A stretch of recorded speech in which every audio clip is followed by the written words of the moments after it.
नमस्कार दोस्तों, अनन्य क्लासेज में आपका फिर से स्वागत है। आज हम साइकोलॉजी के अंदर पढ़ते हैं बुद्धि में पढ़ते हैं। 1885 में सर्वप्रथम इंग्लैंड के फ्रांसिस गाल्टन के द्वारा बुद्धि शब्द का प्रयोग किया गया। 1890 में केटल के द्वारा पेंसिल्वेनिया विश्वविद्यालय में मानसिक परीक्षण व मापन नामक पुस्तक का प्रकाशन किया गया। 1890 में ही केटल ने मानसिक परीक्षण शब्द का प्रयोग किया था। 1905 में सबसे पहला बुद्धि परीक्षण तैयार किया गया जिसका नाम था बिनेट-थाइमन बुद्धि परीक्षण। वापस देख लेते हैं, हम तीनों बहुत अच्छे हैं। 1885 में सर्वप्रथम इंग्लैंड के फ्रांसिस गाल्टन के द्वारा बुद्धि शब्द का प्रयोग किया गया। 1890 में केटल के द्वारा पेंसिल्वेनिया विश्वविद्यालय में मानसिक परीक्षण व मापन नामक पुस्तक का प्रकाशन किया गया। 1890 में ही केटल ने मानसिक परीक्षण शब्द का प्रयोग किया। 1905 में सबसे पहला बुद्धि परीक्षण तैयार किया गया जिसका नाम था बिनेट-थाइमन बुद्धि परीक्षण। 1908 में सर्वप्रथम अल्फ्रेड बिने के द्वारा मानसिक आयु शब्द का प्रयोग किया गया। 1908 में सर्वप्रथम अल्फ्रेड बिने के द्वारा मानसिक आयु शब्द का प्रयोग किया गया।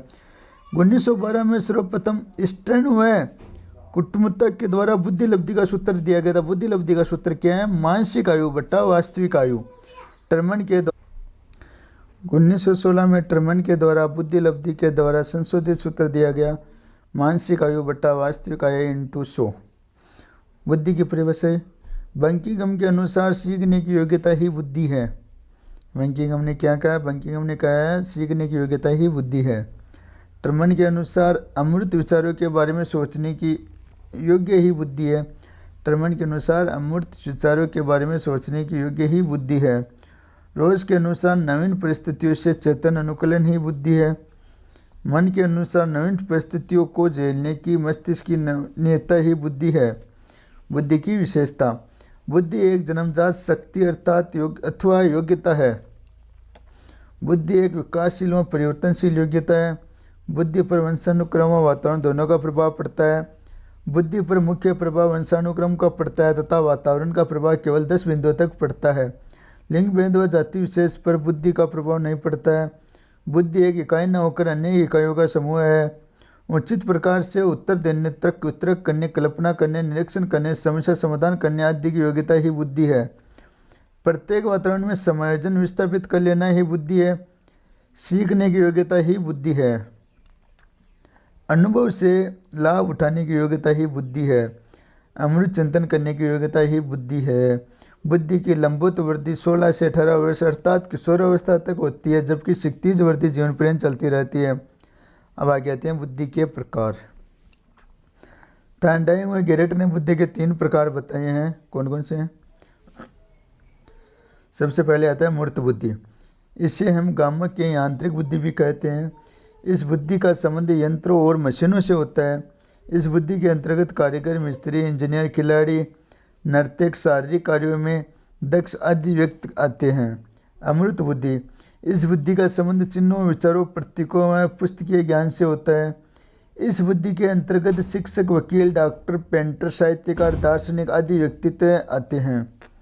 सामाजिक बुद्धि इस बुद्धि का संबंध सामाजिक अनुकूलनशीलता से होता है।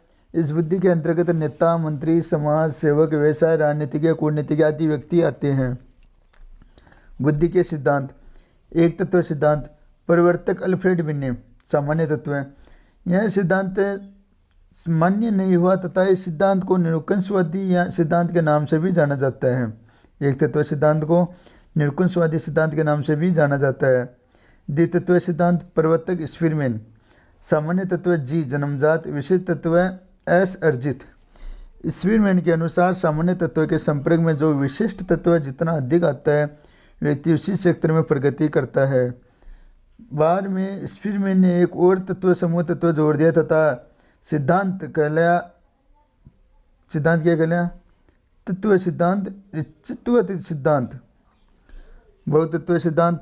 प्रवर्तक कौन था? थॉर्नडाइक। बहुतत्व सिद्धांत के प्रवर्तक थॉर्नडाइक के अनुसार व्यक्ति जितनी भी मानसिक क्रियाएं करता है उतनी तत्व बुद्धि के अंतर्गत पाए जाते हैं। थॉर्नडाइक ने अपने सिद्धांत की तुलना बालू-रेत से करते हुए ऊंचाई, चौड़ाई, क्षेत्रफल व गति की चर्चा की। इस आधार पर सिद्धांत कहलाया। बालू का सिद्धांत या परमाणुवादी सिद्धांत। समूह तत्व सिद्धांत। प्रवर्तक थ्रस्टन ने अनेक कारकों का विश्लेषण करने के पश्चात यह निष्कर्ष निकाला कि 7 मानसिक योग्यताओं का समूह ही बुद्धि है।